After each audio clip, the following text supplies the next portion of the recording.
Sadhguru, I read in the Mystics Musings that you clapped at the time of Dhyanalinga consecration and there was a crack on the linga. Can you explain the significance behind that? And is it the sound or is it something else? You want me to clap now?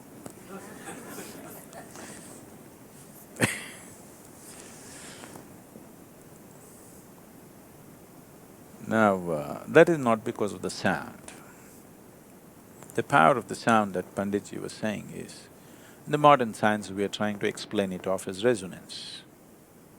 If the Shruti is perfect on the two, naturally the string will break. As you were saying, the bridge breaking up is a classic example in every textbook, you know. Two soldiers are walking and a bridge which can take tons of weight will collapse just because two men are walking in unison. It's a classic textbook example. So just about anything can be cracked with sheer sound just by something like this. If two people just do this, if it is a perfect match, you can bring the building down. We don't produce perfect musicians in the school, okay? They'll bring down the building because being in absolute unison can create a certain energy where 1+1 is no more 2, 1+1 is a million. So, classical music, when two people sing, Jugalbandi is never about two people singing together. They're always setting this thing because the musicians who crafted this music are aware, or if two musicians are absolutely perfect, they could cause damage to the physical structure. People may just attain, their bodies may break, it is possible. The whole process that you see in the existence is from non-creation to creation, from unmanifest to manifest. But the other process is also happening. Today, cosmologists have recognized a whole galaxy will collapse into itself and become nothing. It'll become a black hole, it's nothingness. And nothingness is recognized as the most powerful space in the existence. Today they're beginning to call it dark energy and whatever else. So essentially, sound is a certain kind of… it is the first step into creation, from non-creation. But yoga is about uniting that which is creation and that which is non-creation. The word yoga means to unite. To uniting that which is creation. Creation means a limited form.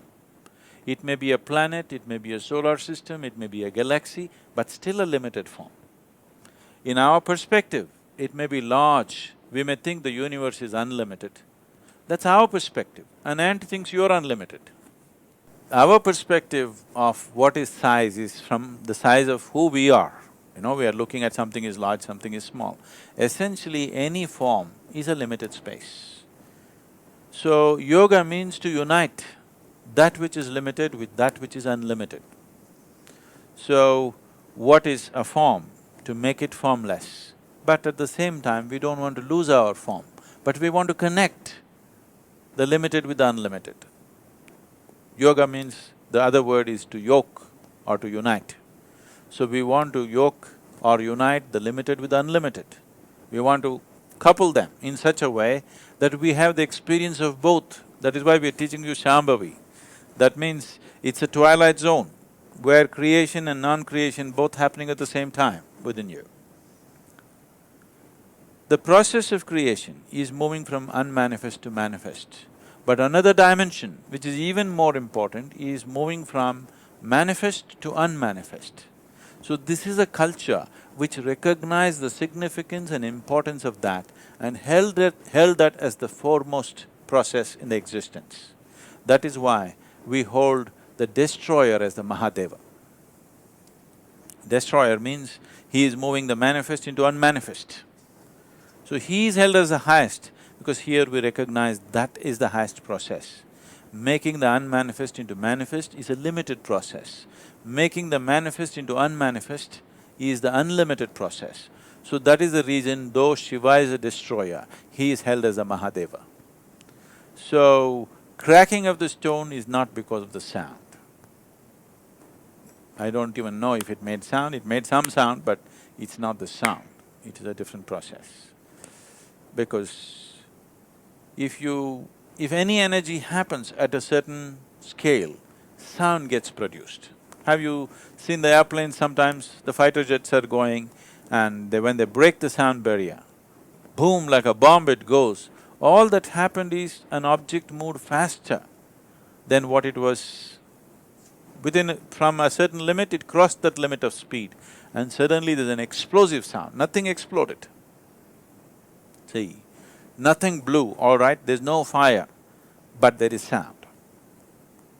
When a jet crosses the sound limit, there is no fire, there's no explosion happening, nothing great happening in the engines of the jet, but still you hear a boom because an energy is created.